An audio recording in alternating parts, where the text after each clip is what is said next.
categorize their variables. Examples of that are sex or rural-urban residence, type of residence.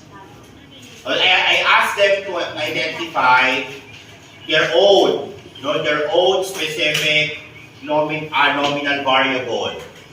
Now, if you can see here a ruler here, if you can see ruler here, it means this is interval or ratio data.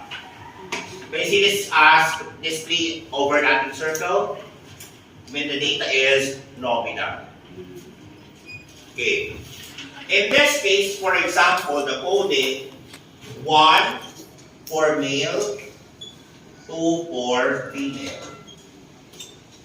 Okay? So for example, patient 1 is a male. Ito yung kanyang pH, specific gravity. Ganun siya pinabili. Tapos, si patient 1, galing siya, yung 1 is urban, yung 2 is rural. Okay.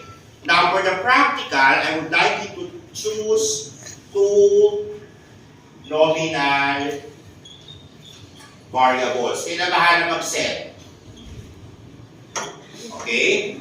But make sure that the variables that you will be choosing have medical implications. This is only for lab, ha? If you are under my next subject, next lab, no need for you to perform this. So, ito yung lecture lab. So, isa lang. Lecture lab. So, no need for this. Pero yung lab po, kailangan, ha? Kasi sequel ko yun. Okay. Ano ba? Example